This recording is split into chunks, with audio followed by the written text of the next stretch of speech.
my god, bro. Oh, hell no, man. What the? Horror games are supposed to be creepy, atmospheric, and scary. And when done well, they can be by far the best game genre there is. But some games are, how can I put this, really, really bad.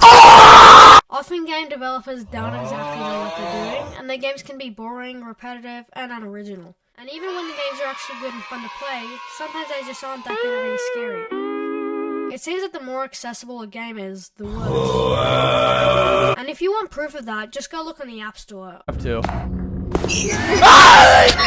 Or Roblox.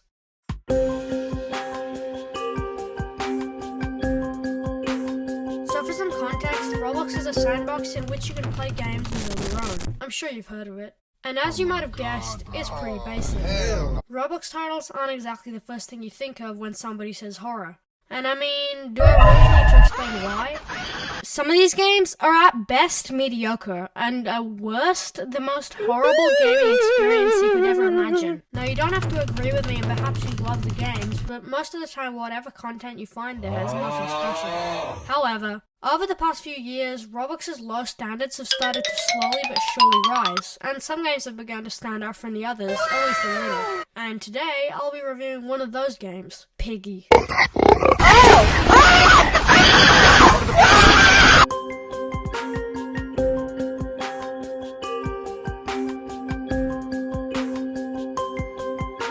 So, Piggy is a survival horror game published at some point in January 2020, and shortly after its release, it absolutely blew up. This game is honestly pretty fun, and I must admit it had me captivated for a while, ever since the game was very new up until around Book 2, Chapter 3. But now that I think of it, I see one small problem that I'm surprised I didn't see all those years ago.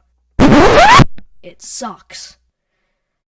To find out why this game blew up, I shall have to do an in-depth analysis on the gameplay, the story, whether it deserves its fame or not, and if it's even scary at all. Anyway, so what is the gist of this game?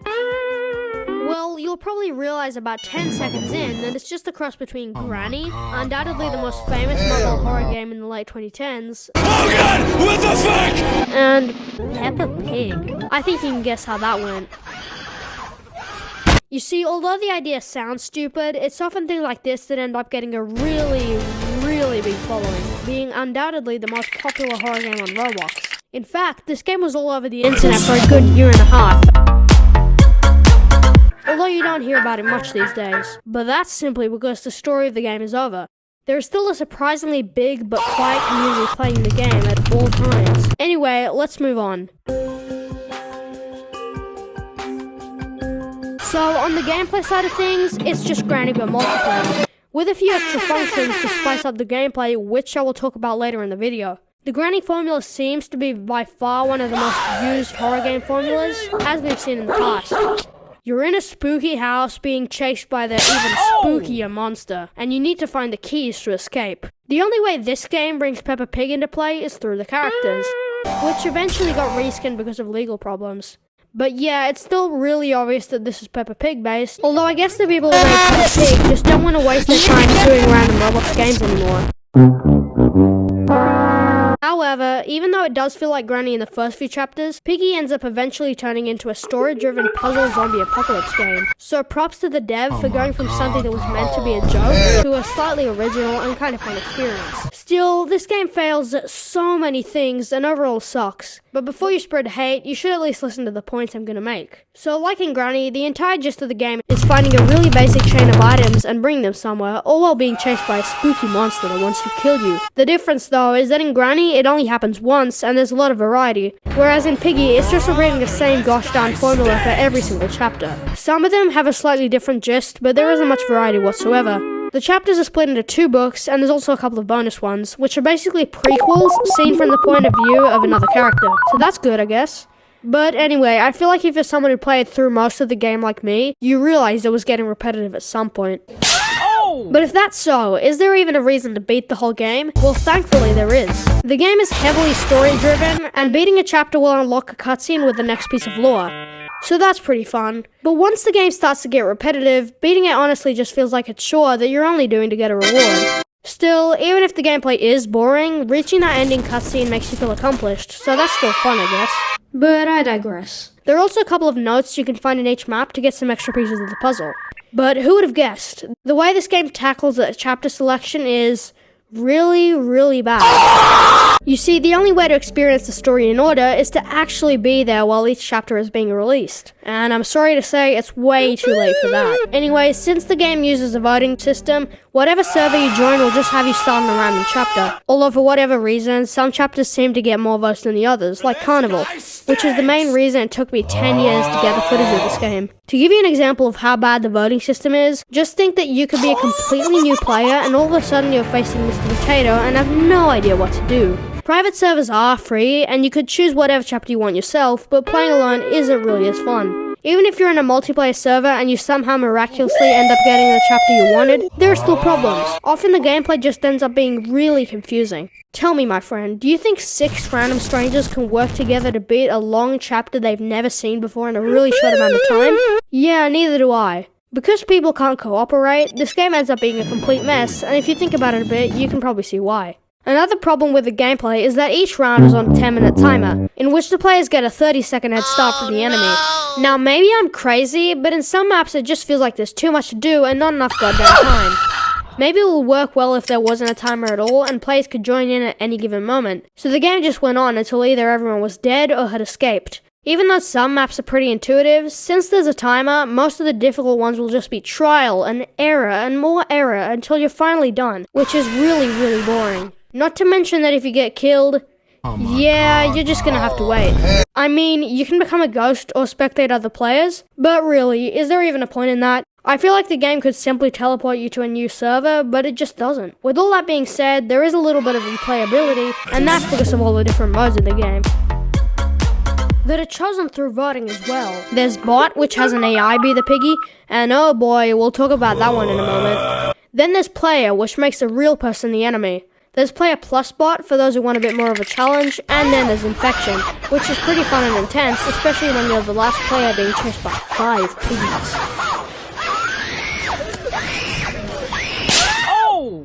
There's also Swarm, where a new piggy spawns every minute, and there's this Among Us game mode, which I didn't manage to get any footage of. There's a tag mode too, but I honestly really don't care. The different modes are a pretty nice touch, but some of them have their own problems. For example, the AI is really, really bad. The bot in the first chapter is brain dead and completely funked, as you can see here. Once it spots you, it'll run painstakingly slow and just chase you until you either turn a corner or until it gets distracted by another player. Going into further chapters, it gets worse because the AI is quite obviously programmed to always know where you are.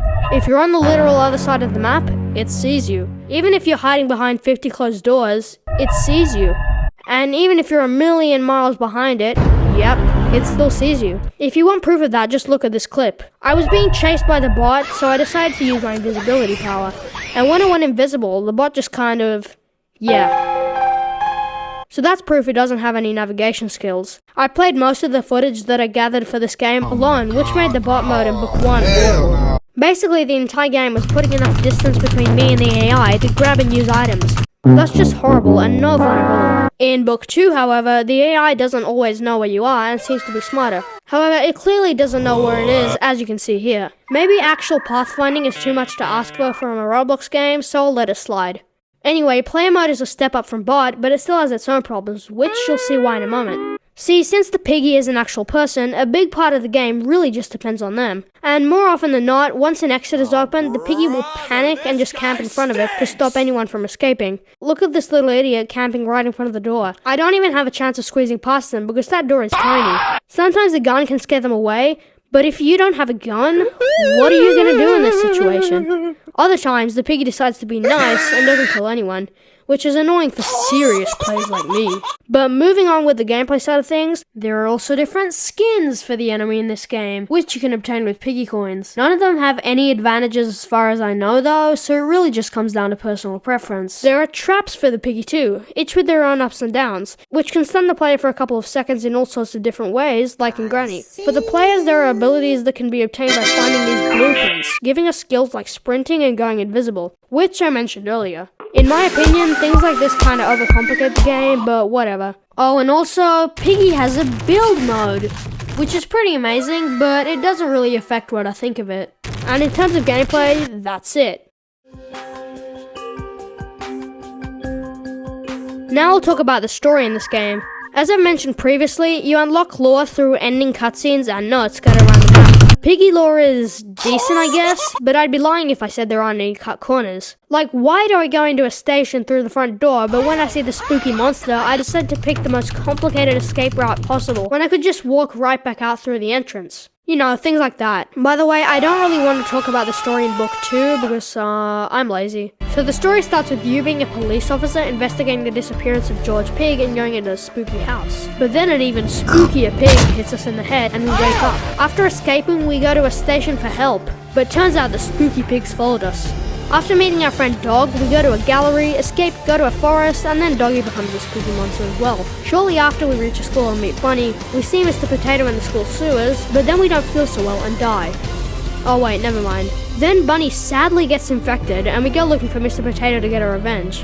Yeah, I feel like if our main character had any survival instinct, like, at all, they'd have better things to do than get revenge in a post-apocalyptic world, but who cares. After that, we meet some new friends, and we go to an outpost for help, but it turns out there's spooky monsters here as well. Finally, we reach Mr. P's secret lab and we convince him not to kill us and find out that Mr. P accidentally started the zombie infection while he was attempting to save his sick wife. Then we leave, meet up with our friends. George the genius suggests we look for a cure, and that's it.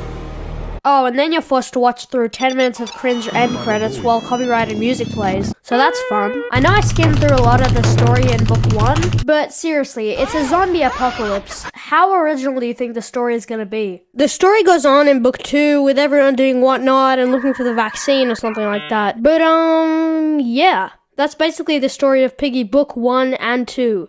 Almost all our friends end up eventually dying to the infection, and the whole thing just feels kind of rushed. Like, within 10 minutes of one of our friends dying, we've already met another one and moved on. I also feel like it's worth noting that the friends we meet along the way just stand around and for some reason don't get attacked by the piggies. Plus, some of them have weapons like this carrot crossbow, and you'd think they'd help you to defeat the monster, but only do it once if you give them food. Wow. Like I said, the story isn't spectacular, but it's pretty intriguing, and it's the main motivation to play the whole entire game.